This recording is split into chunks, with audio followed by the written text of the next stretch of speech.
One of the best games of the entire season was in Indy last night. Let's relive that game, even though LeBron James probably didn't want to relive the first 3 quarters of that game. Went into the fourth with only 3 points, but that changed quickly.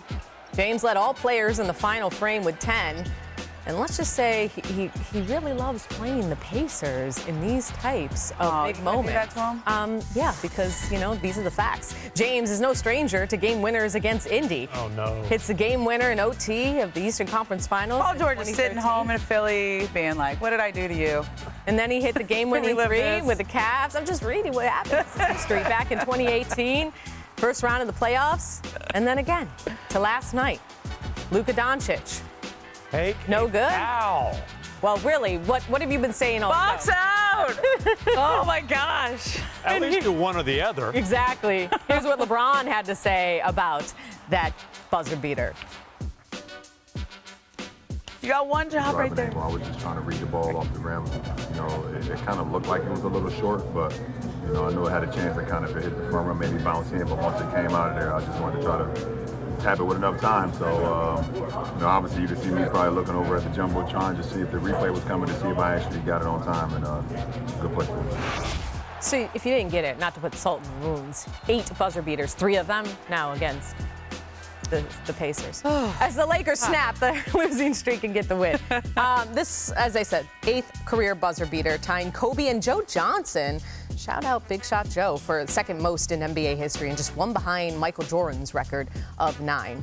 Here is LeBron on what he's looking to ahead of tonight's game against Chicago. We know we got another one tomorrow. A Chicago team that's been red hot as well. Beat us pretty bad last week, so we got to get some rest because it's another team that's going to get up and down the floor, so we got to defend like we did tonight. All right, so the Lakers jump up back to 4th in the stacked Western Conference race. The Bulls have won 8 of their last 10, and L.A. Also lost to them by 31 on Saturday. And no Rui tonight on the back end of a back-to-back. So, Brian, what did Chicago expose in that game, and what do you expect from the Lakers tonight on this back-to-back? Well, Ramona referenced this. This was when they were playing 6 games in 8 days. And it's hard to evaluate any single one of those games, but the Bulls obviously have been playing well. They just had a great 6-game road trip where they went 4-2. But this game, the Lakers have 10 games left, and the standings are really tightly packed. You've basically got 3 teams tied for 3, 4, 5 with Memphis, the Lakers, and the Nuggets. And the Houston Rockets are just 2 games ahead of that. So the difference between you potentially having a home court in the first or second round, and by the way, for the Lakers, they're one of the best teams in the West at home. They're under 500 on the road. So if you think that home court doesn't matter, it does, absolutely. And the difference between being home court in the first 2 rounds and maybe being not home court at all is huge. And so getting a game like this is a really important one for the Lakers to get. And also the Bulls. I know we haven't talked about them a lot this year, and frankly, rightly so, but this hot streak has moved them into 9th place, and they are now 1 game ahead of Miami. They are playing to see whether they're going to host the first play-in game. That's not nothing. So these games now going forward have extra meaning. Look at how tight it is at the top of the West. I think what we've seen here is this great defense the Lakers played for a while was built on toothpicks and bubble gum. Yeah. It was definitely the whole was much greater than the sum of the parts. Opponents have been able to figure it out. The shooting luck has gone the other way. The effort, they haven't been able to sustain. And look, Josh Giddey, nice young player. He looked like a Hall of Fame. He looked like Magic Johnson out there. Kobe White. 17 Johnson assists. with nice flowing hair. Yes. Look, who are they lined up to play right now in the first round? The Memphis Grizzlies. These young, fast teams that expose the Lakers in their half-court defense, they're pretty good in the half-court. Okay, in transition defense, and when you have a team that gets up and down the court like Chicago does, that's a hole for the Lakers. And I think this is actually a good test because in a 7-game series, you can find ways to slow teams like this down. But Chicago's going to do the same thing every night. They want to run, they want to play fast, they want to shoot a lot of threes. And I think this is a really tough test. Now, Tim, I know you're talking about their defense. I'm not ready to decide anything after that stretch they were on. I mean, they were just absolutely gassed. And what happens when you're tired? You revert back to old habits. Their defense was built on effort. It's hard to have a lot of effort when you're playing that many games in the short season. I do want to give a little shout out to Austin Reeves, though. He's held them afloat, especially when Rui and LeBron were out. And in case you missed it, Austin Reeves did a little gender reveal for his brother Spencer, who plays professional basketball in Germany. As you can see, his shoes were pink. That is how Uncle Austin delivered the news for his. Apparently, he's known for weeks. Yes, held on to that secret. He's like he just wanted to do it again. He picked a great game because it ended up being, quite the thrilling basketball game. Too. National TV too. Yeah, such a great moment for the Reeves family. Congratulations. All right, the Lakers are looking up at the Nuggets, who got their 3-time MVP back last night. It's last night's electric moment, brought to you by Hyundai. And no Giannis or Dame for the Bucks in this one. Jokic, back after missing 5 games with the ankle injury, looking well rested. And then here with the 3. You should probably guard him. Yeah, can't just leave him alone. Inside and out. And then this. You can't see this enough. I mean, Luka would be yelling and screaming if he did something like that. Spinning over the shoulder. Phantom cam. It's like poetry. Yeah, he doesn't care. He's like, okay, cool. I do this all the time. Nuggets up 4. Works his way into the paint, kicks it out to Christian Brown. Another dime for Jokic. And then Jokic, baseline. Jokic, 39 points, 10 rebounds, 10 assists. His 30th triple-double of the season as the Nuggets went on to win. So Jokic didn't miss a beat after missing the last 5 games. So, Tim, what has been the Nuggets' priority down the stretch here of this season? Yeah, look, he sat 5 games when he'd been playing on that bad ankle because they felt like we've got to get him as healthy as possible going into the playoffs. Prioritize that over seeding, which it cost them some. Prioritize that over the case for Joker's 4th MVP, which, I don't know. I think Shea was maybe going to win regardless, but this set him back a little bit in that. They feel like, though, if they've got a healthy Joker as well as the surrounding pieces, that they're going to have a decent chance against anybody. If Joker was playing at 80% and hobbled, they weren't going to have much of a chance to even get out of the first round. Yeah, they went for the 1 seed last year, got gassed and got bounced in the second. So some nerves were eased a bit in Boston. Jason Tatum was out during pregame, testing out that ankle last night. He didn't play, but promising to see him out there after just 2 days. And let's get to the game and the highlight with the Celtics in Phoenix. Visiting a very hot Suns squad, looking to keep rolling, but it was the Celtics who came out blazing.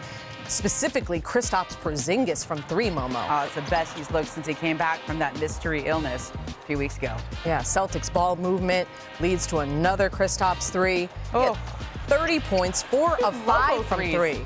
That's a deep 3 there. The Celtics made 10 3-pointers in the first quarter. They were 22 of 52 from 3 in the entire game. Now, second quarter, Jaylen Brown with the turnaround.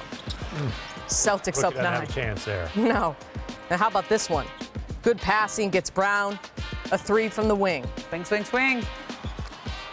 And then in the third, Celtics up 82-63, just putting a thumping on Phoenix. Brown. No one in the paint or even near it. No. With the jam.